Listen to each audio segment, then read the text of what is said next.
hindi ako bratinela o spoiled brat. Ang budget ng Pilipinas ay hawak lang ng 2 tao. Magandang araw po, Madam Vice President. Una sa lahat, nagpapasalamat po kami sa pagkakataon na binigyan niyo po sa amin at makapagtanong po sa inyo. Pero bago po ang lahat, ma'am, ano po ba ang dahilan at nabigyan niyo po kami ng pagkakataon na magpaunlak po kayo ng interview? Maraming salamat sa pagkakataon na ibinigay sa akin ngayong araw na ito.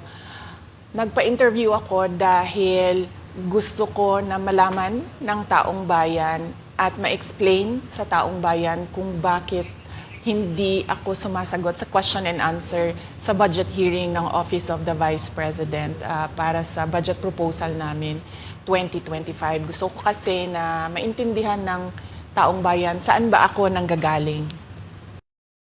Madam Vice President, sa mga nakaraang linggo po, naging laman ng balita ang naganap na hearing sa House of Representatives po para sa 2025 OVP budget. May mga nagsasabi na nag-asal pratinelya daw po kayo, lalo na sa House of Representatives. Hindi daw po kasi kayo sanay na matanong sa mga bagay-bagay, kaya ganoon na lamang po ang naging asta ninyo. Ano po ang reaksyon niyo dito? Sanay ako na sumagot sa mga tanong ng mga bagay-bagay. Kaya nga, di ba, nagbibigay ako ng mga interview, kahit hindi siya arranged na interview, mga ambush interview ng media kung saan nakukuha nila yung mga katanungan ng taong bayan. Sanay ako sa ganyan. At alam ng taong bayan na hindi ako bratinela o spoiled brat dahil kilala nila ako simula nung ako ay nasa Davao pa, simula nung ako ay mayor pa, hanggang naging vice president ako.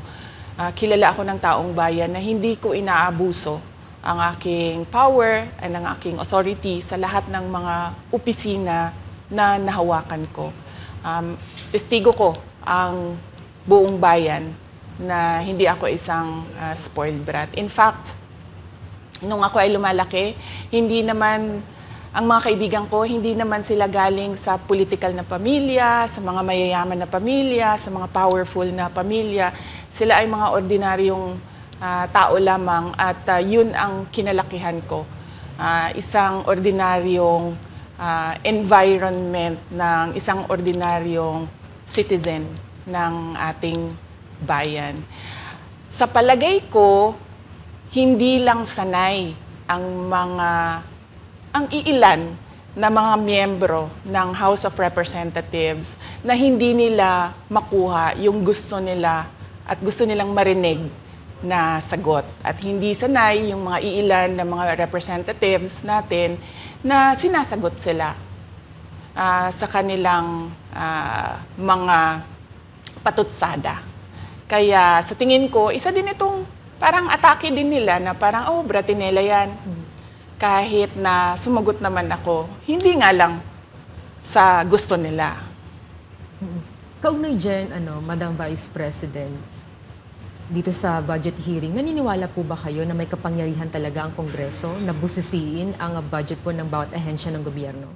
Siyempre, oo, nakalagay yan sa ating saligang batas na ang Kongreso natin ang merong power of the purse. Kaya nga, di ba, merong mga budget hearings at merong pagpasa ng budget mula sa House of Representatives at sa Senado natin, sa Kongreso natin. Kinikilala natin yan. Kaya nga, di ba, pumunta tayo doon sa Senate hearing, pumunta tayo doon sa House of Representatives na hearing dahil nagpresenta tayo ng budget. Ang ginawa ko lang ay sinabi ko, i-forgo namin yung question and answer na parte ng budget hearing. Pero kaugnay po dyan, Madam Vice President, hindi po ba dapat malaman din ng taong bayan para sa ang pondo ng OVP? At saan po gagamitin itong panukala po for 2025? Yes, napakahalaga sa akin na malaman ng taong bayan ang Office of the Vice President budget proposal. Kaya nga bago kami pumunta sa Senate, bago kami pumunta sa House, ay pinublish namin yung budget proposal namin sa aming website, sa Office of the Vice President, sa social media platforms namin. Ginawa namin siyang madaling intindihin ng taong bayan kung saan papunta yung budget proposal ng Office of the Vice President. Ma'am, going back dun po kaninang sinabi nyo na yung ilang beses niyo pong sagot sa mga kongresista that you will forgo the opportunity to defend the 2025 budget proposal of the OVP and will defer to the wisdom of the Congress. Bakit tila daw po iniiwasan ninyo? Parang ganun po yung lumalabas daw. Oo.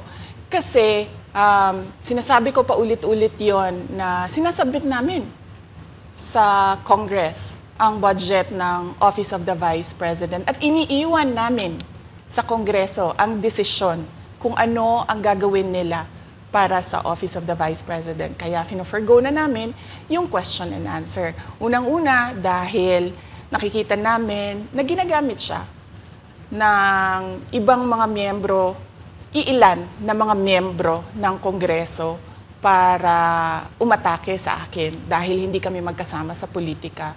At pangalawa, kasi ang budget ng Pilipinas ay hawak lang ng 2 tao. Isa yan sa mga rason kung bakit ako nag-resign sa Department of Education.